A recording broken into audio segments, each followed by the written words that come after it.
देश के जरूरतमंद लोगों के लिए चलाई जा रही हिमकेयर योजना में अनियमितताएं पाए जाने के बाद सरकार ने निजी अस्पतालों में सेवा को बंद कर दिया है, जिसके बाद भाजपा लगातार प्रदेश सरकार को घेर रही है।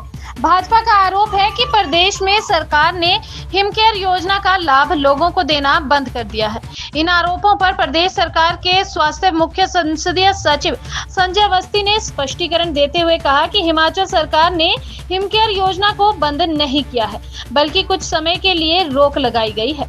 प्रदेश सरकार लोगों को बेहतर स्वास्थ्य सुविधाएं देने के लिए प्रतिबद्ध है और हिमकेयर योजना को लेकर सरकार को अनियमितताओं की शिकायतें मिल रही थी, जिसको लेकर जांच की जा रही है। संजय अवस्थी ने कहा कि पात्र लोगों तक हिमकेयर योजना की सुविधा पहुंचाना सरकार का लक्ष्य है। योजना से जुड़े सभी पहलुओं की जांच करके जल्द पात्र लोगों को योजना का लाभ मिलना शुरू होगा। उन्होंने स्पष्ट किया कि निजी अस्पतालों में भी योजना को बंद करने की सरकार की कोई मंशा नहीं है, लेकिन इसमें गड़बड़ियां हो रही हैं, जिसकी जांच चल रही है। विपक्ष उपचुनावों में हार से बौखलाहट में अनाप शनाप बयानबाजी कर रहा है, इसलिए ये भ्रम फैलाया जा रहा है। बारे में हम फीडबैक ले रहे थे, अब वो अंतिम चरण में है। जल्दी ही इसके बारे में जो है इसकी सुविधा जो है पूर्व की तरह मिलनी शुरू हो जाएगी, ये मैं कहना चाहूँगा।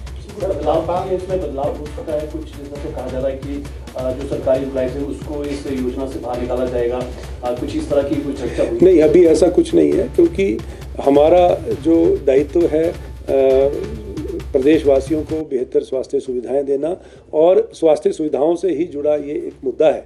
और जो पात्र लोग हैं उनको इस कार्यक्रम का, इस योजना का लाभ मिले, हम इस बात को सुनिश्चित कर रहे हैं। और इसी दृष्टिकोण से जो है हम जो इसमें जो कुछ भी हमने इसमें तो कुछ मॉडिफिकेशन करनी है, या इस पे जो हमें हमारे नज़र में जो अनियमितताएं आई हैं उनको दूर करने का हम प्रयास कर रहे हैं। क्या मिसयूज भी हो रहा है योजना का कुछ लोग? बिल्कुल, इसमें मिसयूज भी हो रहा है, और वही अनियमितताएं की मैंने जो बात करी, अनियमितताओं की दायरे में ये चीज़ें आती हैं। तो जो कुछ अनियमितताएं हमारे संज्ञान में आई हैं, हम उस पर विचार कर रहे हैं, और सिर्फ इस बात को सुनिश्चित कर रहे हैं कि ये पात्र लोगों को मिले, जिनके लिए ये योजना चलाई गई है, उन लोगों को ये योजना का लाभ मिलना चाहिए। इस बात को हम सुनिश्चित कर रहे हैं। सर, आने वाले समय में ये योजना निजी अस्पतालों में मिलती रहेगी या बंद होगी? बिल्कुल, ये जो योजना है, जो पात्र लोगों को, हम सबसे हमारी प्राथमिकता है कि ये पात्र लोगों को मिलनी चाहिए। इस बात को हम सुनिश्चित कर रहे हैं। बिल्कुल, अभी तक तो हमारा यही विचार है। सर, भाजपा आरोप लगा रही है कि जो अभी तक कार्यकाल हुआ है उसमें कर्ज लेने की कांग्रेस ने साधन हित के लिए योजनाएं चलाई गई थी, वो सारी जो है एक एक करके बंद की जा रही हैं, फिर चाहे वो संस्थान हो या इस तरीके की हिमकेयर की योजनाएं। देखिए, एक बात तो मैं कहना चाहूँगा कि इन जो उपचुनाव से जो वो आहत हुए हैं और उनके पास कोई मुद्दा नहीं है, और जिस तरह से ये आरोप प्रत्यारोप जो उन्होंने लगाते रहे हैं, चुनाव की प्रचार के दौरान भी उन्होंने इस तरह की जो अनाप शनाप बयानबाजी करी है, जिससे उनको मुंह की खानी पड़ी, और अपने ही बयानों का खंडन उन्होंने बाद में किया। पहले नेता प्रतिपक्ष कहते थे कि सरकार 4 जून को जो है वो बदल जाएगी, लेकिन बाद में वो कहने लगे कि नेतृत्व परिवर्तन हो रहा है। तो ये सिर्फ उनका एक मकसद है कि स्थायी सरकार को अस्थिर करने का प्रयास उनकी मानसिकता है।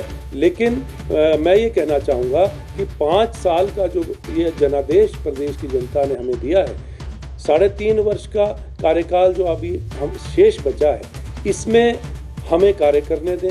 आप स्वस्थ राजनीति की जो परिभाषा होती है, और जो विपक्ष की भूमिका सिर्फ विरोध करना ही नहीं होता, विरोध मुद्दों का होता है। आप हमें काम करने दें, और जो हमारी जनहित की योजनाएं हैं, जो स्वावलंबी बनाने का, प्रदेश को आत्मनिर्भर बनाने का जो हिमाचल प्रदेश को जो सपना माननीय मुख्यमंत्री ने संकल्प लिया है, उसमें उसको पूरा करने में आप सहयोग दें। और जो बात आपने कही कि कर्ज की बात करी है, तो ये कर्ज तो हमें विरासत में मिला, और जो आगे जो कर्ज लिया जा रहा है, जो आप पूर्व में लगभग 90,000 करोड़ रुपए का जो कर्ज हमें विरासत में दिया है, उस बहुत सा कर्ज जो हम ले रहे हैं तो उसके ब्याज चुकाने के लिए ले रहे हैं। और जो अनियमितताएं आप छोड़ गए हैं, उनको प्रदेश को व्यवस्थित करने के लिए हम ये कर्ज ले रहे हैं, ये मैं आपको कहना चाहूँगा। सर, बहुत सारा बिलिंग है, सरकार की पेंडिंग है, क्या ये इस तरीके से ये बिलिंग पेंडिंग है, क्या ये सिचुएशन कितना पैसा? और वहीं पर सर जो आईजीएमसी की कृष्णा नहर है उसका भी करोड़ों रुपया पेंडिंग पड़ा है। देखिए, ये तो एक सिस्टम का एक हिस्सा है और बिल्स आते हैं, पेमेंट्स होती हैं और कई बार देरी भी हो जाती है, लेकिन ये चरणबद्ध तरीके से जो है ये कार्य चल रहा है और पीछे कुछ लंबित हुआ। हम तो अब हमारा जो आप ये देखिए, हम यहाँ पर आपदा आई, हम आपदा राहत राशि की बात आज भी हम कर रहे हैं। माननीय मुख्यमंत्री कितनी बार माननीय प्रधानमंत्री के पास गए और जो हमारे लोगों का जो हकूक़ थे, अधिकार थे, उनकी मांग करी, राहत राशि की मांग करी, लेकिन आज तक हमें राहत राशि नहीं मिली है। और मैं ये भी कहना चाहूँगा हमारे विपक्ष के साथियों से कि अभी जो ये बजट जो पेश किया गया, जिसमें हिमाचल प्रदेश की अनदेखी हुई है, इस बारे में आप क्यों नहीं चर्चा करते? आपने इस बजट में जो हमारे हिमाचल प्रदेश की अनदेखी हुई है, जिससे हमारे विकास कार्य प्रभावित होंगे, भविष्य की योजनाएं प्रभावित होंगी, उसके लिए हमारे जो विपक्ष के नेता हैं, विपक्ष के जो साथी हैं, उनका क्या सहयोग रहा? आज ये भी मैं पूछना चाहूँगा, आप चर्चा करें, इस बात पे चर्चा करें, या फिर अपने केंद्र में जो हम आपके नेता हैं, केंद्र में जो सरकार है, आपकी सरकार है, आप उनके पास जो है गुहार लगाएं और हिमाचल प्रदेश को आगे बढ़ाने के लिए, हिमाचल प्रदेश की विकास योजनाओं को आगे बढ़ाने के लिए जो इस बजट में अनदेखी हुई है, उस पे आप विरोध करें अपनी केंद्र सरकार के समक्ष, ये मैं कहना चाहूँगा।